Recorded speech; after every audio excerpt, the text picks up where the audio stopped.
ಪಾಟೀಲ್ ಅವರೇ, ಯಾರು ಎಷ್ಟಾದರೂ ಚೀರ್ಲಿ, ಕೂಗಾಡ್ಲಿ, ಹರ್ಕಳ್ಳಿ, ಈ ಕ್ಷಣಕ್ಕೆ, ಈ ದಿನಕ್ಕೆ, ಈ ಹಿಂದೆ ಭಾಳಷ್ಟು ಜನ ಭಾಳಷ್ಟು ಸಂಘಟನೆಗಳು ಕಟ್ಟಿದ್ರು. ಸಂಗೊಳ್ಳಿ ರಾಯಣ್ಣ ಬ್ರಿಗೇಡ್ ಕಟ್ಟಿದ್ರು, ಇನ್ನೊಂದು ಯಾವುದೋ ಬ್ರಿಗೇಡ್ ಕಟ್ಟಿದ್ರು. ಯಾವುದು ಏನು ಕ್ಲಿಕ್ ಆಗಿಲ್ಲ. ಕ್ಲಿಕ್ ಆಗಿದ್ದು ಸಿದ್ದರಾಮಯ್ಯನವರು. ಇಷ್ಟನೋ ಕಷ್ಟನೋ ಅದನ್ನು ಎಕ್ಸೆಪ್ಟ್ ಮಾಡ್ಕೋಬೇಕು. ಆಮೇಲೆ ಅಹಿಂದ ಯಾರಪ್ಪನ ಮನೆ ಸ್ವತ್ತು ಅಲ್ಲ, ಯಾರು ಬೇಕಾದರೂ ಅದನ್ನು ಲೀಡ್ ಮಾಡ್ಬೋದು. ಲೀಡ್ ಮಾಡುವಂಥ ಲೀಡರ್ ಇಲ್ಲ ಸದ್ಯಕ್ಕೆ. There is a vacuum. So ಅದನ್ನು ತುಂಬ ಚೆನ್ನಾಗಿ ಸಿದ್ದರಾಮಯ್ಯನವರು ಯುಟಿಲೈಸ್ ಮಾಡ್ಕೊಳ್ತಿದ್ದಾರೆ.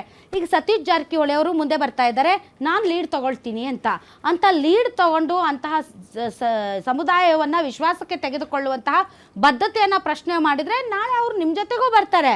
ಬಟ್ ಆ ಇಚ್ಛಾಶಕ್ತಿ ಕೊರತೆ ಕಾಣ್ತಾ ಇದೆ. ಇದು ಕಂಟಿನ್ಯೂ ಇಲ್ಲ. ನಾನು ಅಲ್ಲಿಗೆ ಬಂದಿದ್ದು, ನಾನು ಸಿದ್ದರಾಮಯ್ಯನವರು ಈ ಸಮುದಾಯಗಳಿಗೆ ಯಾವ್ಯಾವ ರೀತಿಯಾದಂಥ ಕಾಲಕ್ಕೆ ಮೋಸ ಮಾಡಿದ್ದಾರೆ ಅಂತ ಹೇಳೋಕೆ ಹೊರಟಿರ್ತಕ್ಕಂಥದ್ದು.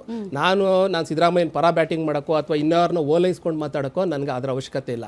ಈ ವರ್ಗಗಳಿಗೆ ಆಗಿರ್ತಕ್ಕಂಥ ಅನ್ಯಾಯನ ಎಲ್ಲಾ ರಾಜಕೀಯ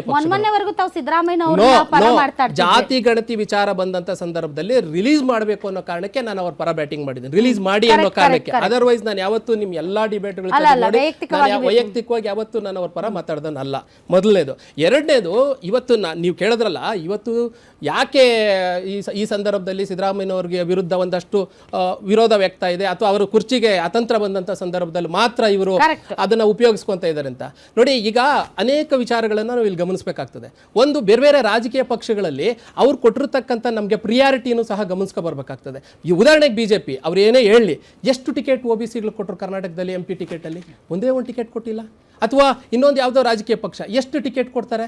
ಒಂದು ಕೊಟ್ಟಿಲ್ಲ. ಈಗ ರಾಜಕೀಯ ಇಚ್ಛಾಶಕ್ತಿ ಯಾವ ರೀತಿ ಇರ್ತದೆ ಅಂದರೆ, ಇವು ಸಮುದಾಯಗಳಿಗೆ, OBC ಸಮುದಾಯಗಳಿಗೆ ನಮಗೆ ಎಲ್ಲಿ ಪ್ರಿಯಾರಿಟಿ ಕೊಡ್ತಾರೆ, ನಮಗೆ ಎಲ್ಲಿ ಪ್ರಾಮುಖ್ಯತೆ ಸಿಗ್ತದೆ, ನಾವು ರಾಜಕೀಯ ಇಚ್ಛಾಶಕ್ತಿ ಬಂದಂತ ಸಂದರ್ಭದಲ್ಲಿ ನಾವು ಯಾರ ಪರ ನಿಲ್ಲಬೇಕು? ನೀವ್ ಹೇಳ್ರಿ ಆಮೇಲೆ ನಾನು ನೀವು ಯಾರು ಮಾತಾಡ್ಬೇಕಾದ್ರೆ ನಾನು ಒಂದು ಅಬ್ಜೆಕ್ಷನ್ ಇದ್ರೆ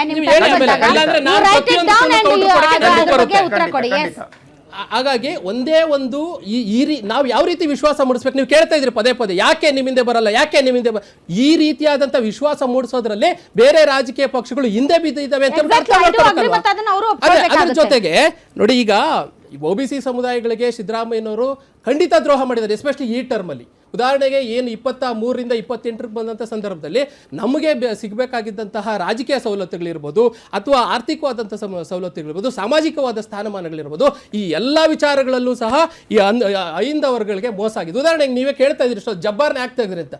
ರೆಹಮಾನ್ ಖಾನ್ ಅಂತ ಒಬ್ರು ಇದ್ದಾರೆ, ಗೊತ್ತಾ ಮೇಡಮ್ ನಿಮ್ಮ ಪಾರ್ಟಿಲಿ? ಏನು ಮೇಡಮ್ ಅವ್ರ ಜವಾಬ್ದಾರಿ ಏನು ಹೇಳಿ? ಶಿಸ್ತು. ಯಾವತ್ತಾದ್ರೂ ಶಿಸ್ತು ಕಮಿಟಿಗೆ ಅವ್ರದ್ದು ಹೋಗಿ ಒಂದು ನೋಟಿಸ್ ಅವ್ರ ಕಡೆಯಿಂದ ಕೊಡುವಂತ ಪರಿಸ್ಥಿತಿ ಆಯ್ತಾ? ಏಕಾಏಕಿ ಯಾರೋ DK ಶಿವಕುಮಾರ್ನ ವಿರುದ್ಧ ಮಾತಾಡ್ತಾರೆ, DK ಶಿವಕುಮಾರ್ ಆಗಲ್ಲ ಅನ್ನೋ ಒಂದೇ ಒಂದು ಟಾಪ್ ಲೀಡರ್ ಹತ್ರ ಮಾತಾಡ್ತಾ ಇದ್ದೆ. ಇದೇನು DK ಶಿವಕುಮಾರ್ ಅವರು ಹೇಳ್ದೆ ಕೇಳ್ದೆ ಈ ರೀತಿಯಾದಂತ ಕ್ರಮಗಳನ್ನ ಕೈಗೊಳ್ತಾ ಇದ್ದಾರಲ್ಲ ಅಂತ. ಒಂದ್ ನಿಮಿಷ ಬೇಡ, DK ಶಿವಕುಮಾರ್ ಅವ್ರಿಗೂ ಇದಕ್ಕೂ ಸಂಬಂಧನೇ ಇಲ್ಲ. ಈ ಶಿಸ್ತು ಕ್ರಮ ಕೈಗೊಳ್ತಾ ಇರೋದು ಸಿದ್ದರಾಮಯ್ಯನವರೇ. ಯಾಕೆ ಅಂದರೆ ಹೈಕಮಾಂಡಿಂದ ಸಿದ್ದರಾಮಯ್ಯನವರಿಗೆ ಸೂಚನೆ ಬರ್ತಾ ಇದೆ, ಸಿದ್ದರಾಮಯ್ಯನವರು ಈ ಕ್ರಮಗಳನ್ನು ಕೈಗೊಳ್ತಾ ಇದ್ದಾರೆ. ಇಟ್ಸ್ ನಾಟ್ DK ಶಿವಕುಮಾರ್ ಅಂತ ಯಾರೋ ನನಗೆ ಹೇಳಿದ್ರು, ತುಂಬಾ ಒಳಗಿನ ಲೀಡರ್. ಅವ್ರ ಪಕ್ಷದ ಆಂತರಿಕ ವಿಚಾರ ಮೇಡಮ್, ಈಗ ನಮಗೆ ಬೇಡ ಅದು. ಈಗ ನಾನು ಅದನ್ನ ಕಂಟಿನ್ಯೂ ಮಾಡಕ್ ಹೋಗಲ್ಲ, ನಮಗೆ ಬೇಡ ಅದು. ಅವ್ರ ಪಕ್ಷದ ಆಂತರಿಕ ವಿಚಾರ DK ಶಿವಕುಮಾರ್ ಆದ್ರೂ ಕಿತ್ತಾಕ್ಲಿ, ಸಿದ್ದರಾಮಯ್ಯನವರಾದ್ರೂ ಕಿತ್ತಾಕ್ಲಿ, ಅಥವಾ ಮಲ್ಲಿಕಾರ್ಜುನ್ ಖರ್ಗೆ ಅವರಾದ್ರೂ ಕಿತ್ತಾಕ್ಲಿ, ನಮಗೇನು ಸಂಬಂಧ ಇಲ್ಲ ಅದು. ಈಗ ನಾನು ಹೇಳಕ್ ಕೊಟ್ಟಿರ್ತಕ್ಕಂಥದ್ದು, ಸಿದ್ದರಾಮಯ್ಯನವರ ಗಟ್ಟಿತನನ ಇಲ್ಲಿ ಪ್ರದರ್ಶನ ಮಾಡ್ತಾ ಇಲ್ಲ. ಅವರು ಕೇವಲ ತಮ್ಮ ಕುರ್ಚಿಗೋಸ್ಕರ ತಾತ್ಕಾಲಿಕವಾಗಿ ನಾನು ಎಷ್ಟು ದಿನ ಮುಂದುವರಿಬೋದು ಅನ್ನೋ ಒಂದು ಬೌಂಡ್ ಲೈನ್ ಹಾಕೊಂಡು ಸುಮ್ಮನೆ ಕೂತಿದ್ದಾರೆ ಅನ್ನೋದು ನಮ್ಮ ಇತ್ತೀಚಿನ ಅವರ ನಡವಳಿಕೆಗಳನ್ನ ನೋಡಿದ್ರೆ ಗೊತ್ತಾಗುತ್ತೆ. ಗೋವಿಂದರಾಜು ಅಂತ ತೆಗೆದ್ರು, ಪರಮಾಪ್ತ ಅವತ್ತು ಮಾತಾಡಿಲ್ಲ. ಅಥವಾ ಇವ್ರು ರಾಜಣ್ಣನ್ ತೆಗೆದ್ರು, ಅವತ್ತು ಮಾತಾಡ್ಲಿಲ್ಲ. ಜಬ್ಬಾರ್ ತೆಗೆದ್ರು, ಮಾತಾಡಿ. ನಜೀರ್ ಅಹಮದ್ ಬೆಳಗ್ಗೆ ಅವ್ರು ಎದ್ದೇಳೋಗಿ ಬಂದ್ರೆ ರಾತ್ರಿ ಅವ್ರು ಮಲ್ಗೋ ತನಕ ಜೊತೆಲಿರ್ತಕ್ಕಂತಹ ನಜೀರ್ ಅಹಮದ್ ಅಂತ ತೆಗೆದ್ರು. ಯಾವತ್ತು ಮಾತಾಡ್ತೀರಾ ನೀವು? ಇನ್ನು ಎಷ್ಟು ದಿನ ಬೇಕಾಗುತ್ತೆ? ಅದ್ರ ಜೊತೆಗೆ ಈ ಸಮುದಾಯಗಳಿಗೆ ನೀವು ಭರವಸೆ ಕೊಟ್ಟಿದ್ರಲ್ಲ, ಒಂದು ಜಾತಿ ಗಣತಿ ಮಾಡಿ ರಿಲೀಸ್ ಮಾಡ್ತೀವಿ, ಅವ್ರಿಗೆ ಯಾವ್ಯಾವ ರೀತಿಯಾದಂಥ ಸಾಮಾಜಿಕವಾಗಿ ಮೀಸಲಾತಿಗಳನ್ನು ಕೊಡ್ಬೇಕಾದ ಸಂದರ್ಭ ಬಂದಾಗ ಕೊಡ್ತೀವಿ, ಅಥವಾ ನಿಗಮ ಮಂಡಳಿಗಳು ಮಾಡಿದ್ರೆ ಆ ನಿಗಮ ಮಂಡಳಿಗಳಿಗೆ ಏನು 500 ಕೋಟಿ 200 ಕೋಟಿ 300 ಕೋಟಿ ರಿಲೀಸ್ ಮಾಡ್ತೀವಿ ಅಂತೇಳಿ, ಇವ್ರ ಬಗ್ಗೆ ಎಲ್ಲ ಯಾವಾಗ ನೀವು ಕನ್ಸಿಡರ್ ಮಾಡಿ? ಇನ್ನಿರೋದು 2 ವರ್ಷ. ನೀವು ಕೊಟ್ಟರು ಸಹ ಯಾವಾಗ ಅದನ್ನು ಜನರಿಗೆ ತಲುಪಿಸೋಕ್ಕಾಗ್ತದೆ? ಈ ರೀತಿಯಾದಂಥ ಮೂಲಭೂತವಾದಂಥ ಪ್ರಶ್ನೆಗಳು ಇವತ್ತು ಸಿದ್ದರಾಮಯ್ಯನವ್ರ ಮುಂದೆ ಕಾಡ್ತಾ ಇದೆ. ಇದನ್ನ ಜಾರಕಿಹೊಳಿ ಅವರು ತಮ್ಮ ಸ್ವಾರ್ಥಕ್ಕೆ ಬಳಸ್ಕೊತಾ ಇದ್ದಾರೆ ಅಂತ ಕೂಡ ನಾನು ಒಂದು ಆರೋಪ ಮಾಡ್ತೀನಿ. ಯಾಕೆ ಅಂತ ಕೇಳಿ ಹೇಳ್ಬಿಡ್ತೀನಿ. ಜಾರಕಿಹೊಳಿ ಎಷ್ಟರ ಮಟ್ಟಿಗೆ ಪ್ರಬುದ್ಧವಾಗಿ ಈ ಸಮುದಾಯಗಳನ್ನು ತನ್ನೆಡೆ ಸೆಳ್ಕೊತಾ ಇದ್ದಾರೆ ಅಂದರೆ, ನಿಮ್ಗೊಂದು ಸಣ್ಣ ಎಕ್ಸಾಂಪಲ್ ಕೊಡ್ತೀನಿ. BDCC ಬ್ಯಾಂಕ್ ಚುನಾವಣೆ ನಡೆಯುತ್ತೆ ಬೆಳಗಾಮಲ್ಲಿ, 18 ಸ್ಥಾನಗಳಿರ್ತದೆ, ಒಂದೇ ಒಂದು OBCಗೆ ಒಂದು ಟಿಕೆಟ್ ಕೊಡಲ್ಲ ಅವರು, ಅಥವಾ ನಿಲ್ಲಿಸಲ್ಲ ರೆಪ್ರೆಸೆಂಟೇಟಿವ್ ಆಗಿ. ಅವತ್ತೊಂದು ಪ್ರೆಸ್ ಮೀಟ್ ಮಾಡಿ ಹೇಳ್ತಾರೆ ಅವರು, 2Aಗೆ ಯಾರಿಗನ್ನ ಒಬ್ಬರಿಗೆ ನಾನು ನಾಮಿನಿ ಮಾಡ್ಕೊಬಂದು ಅವ್ರನ್ನ ಈ ರೆಪ್ರೆಸೆಂಟೇಟಿವ್ ಆಗಿ ಇಟ್ಕೊಂತೀವಿ ಅಂತ. ಆದರೆ ವೋಟ್ ಹಾಕೋಂಥ ಸಂದರ್ಭ ಬಂದಲ್ಲಿ ರಾಮದುರ್ಗದ ಪಟ್ಟಣ್ ಶೆಟ್ಟಿ ಅನ್ನೋ MLA ಕರ್ಕೊಂಡೋಗಿ ನಾಮಿನಿ ಮಾಡ್ಕೊಂಡೋಗಿ ಅವ್ರ ಜೊತೆ ಇಟ್ಕೊಂತಾರೆ. ಈ ರೀತಿಯಾದಂಥ ಡಬಲ್ ಸ್ಟ್ಯಾಂಡರ್ಡ್ ಇರ್ತಕ್ಕಂಥ ಜಾರಕಿಹೊಳಿ ಕುಟುಂಬ ಯಾವತ್ತೂ OBCಗಳ ಪರ ಇಲ್ಲ ಅವರು. ಹಾಗಾಗಿ ಇದೆಲ್ಲ ಕೇವಲ ಕಣ್ಣೋರ್ಸೋ ತಂತ್ರ. ನಾನು ಇನ್ನೂ ಒಂದು ಪಾಯಿಂಟ್ ಮುಂದುವರೆದು ಹೇಳ್ಬಿಡ್ತೀನಿ. ಕಾಂಗ್ರೆಸ್ ಅಟ್ಲೀಸ್ಟ್ ಈ ಸಮುದಾಯಗಳನ್ನ ಅವ್ರ ಕಾಂಪೌಂಡ್ ಒಳಗಾದರೂ ಬಿಟ್ಕೊಂಡಿದೆ. JDS ಮತ್ತು BJP ದೂರದರ್ಶನ್ ಅಂತ ಕಾಂಪೌಂಡಿಂದ ಆಚೆ ಇಟ್ಟಿದೆ. ಹಾಗಾಗಿ ಅವ್ರ ಪರ ಈ ಸಮುದಾಯಗಳು ಹೋಗೋಕೆ ತಯಾರಿಲ್ಲ ಅನ್ನೋದು ನಾನು ಹೇಳಕ್ಕೆ ಬಯಸ್ತೀನಿ. All right, yes. ಇವರು ಮೇಡಮ್ ಫರ್ಜಾನಾ ಮೇಡಮ್ ಈಗ ಅಹಿಂದದಲ್ಲಿ ದಲಿತರು ಇದ್ದಾರೆ, ಮತ್ತು ಅಲ್ಪಸಂಖ್ಯಾತರು ಇದ್ದಾರೆ, ಮತ್ತು ಹಿಂದುಳಿದ ವರ್ಗಗಳು ಇದ್ದಾವೆ. DK ಶಿವಕುಮಾರ್ ಮತ್ತು ಸಿದ್ದರಾಮಯ್ಯನವರ ನಡುವಿನ ನಾಯಕತ್ವದ ಹೋರಾಟದಲ್ಲಿ ಇನ್ನೊಂದು ಫ್ಯಾಕ್ಟರ್ ಹೊರಗಡೆ ಬರುತ್ತೆ, ಅದು ದಲಿತ CM.